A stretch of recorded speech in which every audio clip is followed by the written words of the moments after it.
Now for a lovely story. A folk band has produced an album exploring the forgotten history of a Cornish mining community that once worked in India. Yes, Kolar's Gold by the group The Rowan explores the lives of Cornish miners and their families who lived in the Kolar goldfields. Holly Clemens has been finding out about the fascinating story behind Cornwall's Indian gold miners. This is an incredible part of Cornwall's history. The story of the Cornish in India is so unknown. I really felt that this was something that people should know about. Cornwall's mining history is well documented, but this is the forgotten story of tin miners who went in search of gold. Cornish miners were really struggling for work, and from the late 1800s onwards began travelling to India, to the Kolar goldfields. And so over time, a really large Cornish community built up at the Kolar goldfields in India. After stumbling on the story, musician Laura Garcia set out to find the people who were part of that community. I had a very lovely childhood, very lucky, very lucky. In his letters, he said, arriving at Kolar goldfields, he said it was like a small town. There was everything.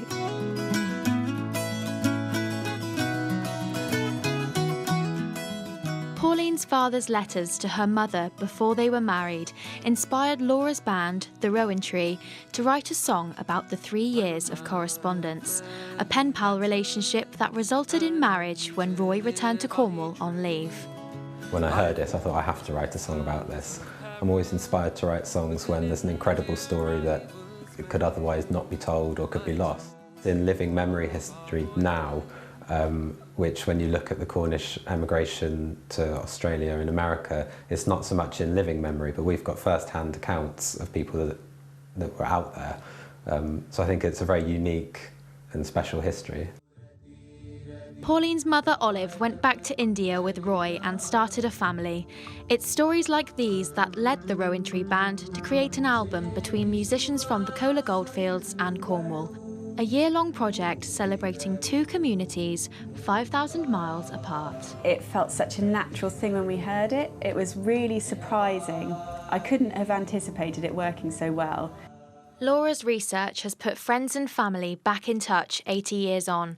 And for Pauline, towards the end of my life, to have gone a complete circle, it's been really uplifting and an experience I never ever thought I'd have. Just wonderful. It is a fascinating story, and Laura, who we saw there in the report, is with us in the studio now. What's it been like to be part of telling this story and sort of piecing it all together? It's been amazing, and it's been a real privilege because people have opened their homes and their family histories to us, not just in Cornwall but also in India. So we have felt in a very privileged position to be able to tell their stories through the music. And you've made some really good friends, haven't you? Oh, I've made friends for life from this project. We all have, actually. Again, people in India that I never expected to meet, and so many people in Cornwall that have got involved. It's been You're going to perform a piece for us in a moment called SS Carthage, I think, isn't it? Yes. Tell us what the significance of that ship was.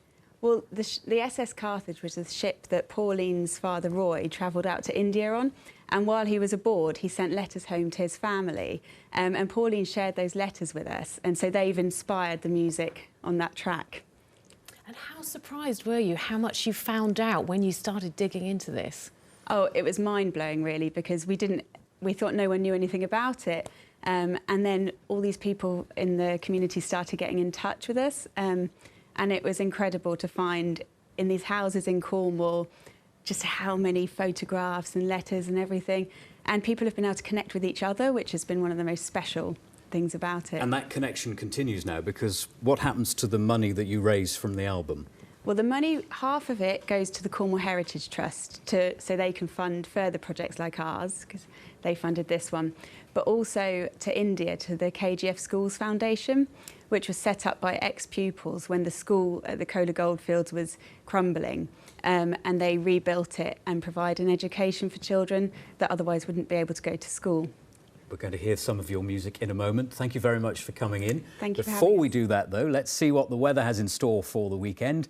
Emily's got the forecast for us. How's it looking?